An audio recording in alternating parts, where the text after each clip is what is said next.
Back. గుడివాడలో మాజీ MLA రావి వెంకటేశ్వరరావుకు చెందిన గన్మెన్ మిస్ఫైర్ వ్యవహారం కలకలం రేపుతోంది. గన్ మిస్ఫైర్ అయ్యిందా, కావాలని గాల్లోకి కాల్పులు జరిపారా అన్న కోణంలో విచారణ జరుపుతున్న పోలీసులు. ఒక ప్రైవేట్ ఫంక్షన్ లో టీడీపీ నేత మాజీ ఎమ్మెల్యే రావి వెంకటేశ్వరరావు చేతిలో తుపాకీ ఫైర్ అయిన ఘటన కలకలం రేపింది. సంఘటన జరిగిన తర్వాత విషయం బయటకు రావడానికి సమయం పట్టింది.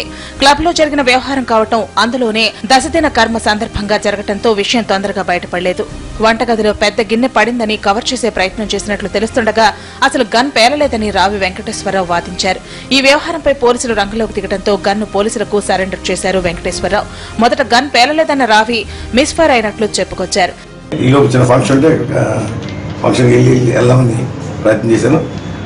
చేతికి మిస్ఫైర్ అయ్యాను. అదొకటి నేను జేబులో ఉంది, నాకు హైవలేదు, జేబులో ఉంది. సడన్గా చేస్తాక వెళ్తాను స్టేషన్లో, చేతికి మిస్ఫైర్ అయింది. ఒకటి ఎమ్మెల్యే ఎస్పీ గారికి ఇన్ఫార్మ్ చేశాను, కన్సర్న్ ఎస్పీ గారికి ఇన్ఫార్మ్ చేశాను, వెపన్ కూడా అక్కడ ఇచ్చాను.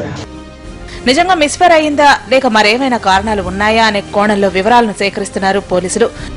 మధ్యాహ్నం 1 గంట 2 గంటల సమయంలో గుడివాడ టౌన్ హాల్లో క్లబ్ దగ్గర ట్రిపుల్ శేషకర్రావు తాలూకు సెరమనీ కార్యక్రమం జరుగుతుంది. అందరూ ఆ కార్యక్రమాన్ని చాలామంది గుడివాడలో చాలామంది హాజరయ్యారు. ఆ టైంలో ఒక తుపాకీ శబ్దం వినబడిందని చెప్పేసి ఇన్ఫర్మేషన్ ఇచ్చింది. అది ఎవరు పిలిచారు, ఎన్ని రౌండ్లు వేరాలు అనేది ఇంకా పూర్తి క్లారిటీ రాలేదు. దాని మీద ఎంక్వైరీలు దర్యాప్తులో భాగంగా ఇక్కడికి వచ్చాము. పూర్తి ఇన్ఫర్మేషన్ ఇంకా రాలేదు. మొత్తం మీద గన్ మిస్ఫైర్ అయిందని రావి అంటున్నా అది మిస్ఫైరా కావాలని చేసిందా అన్నది తేలాల్సి ఉంది.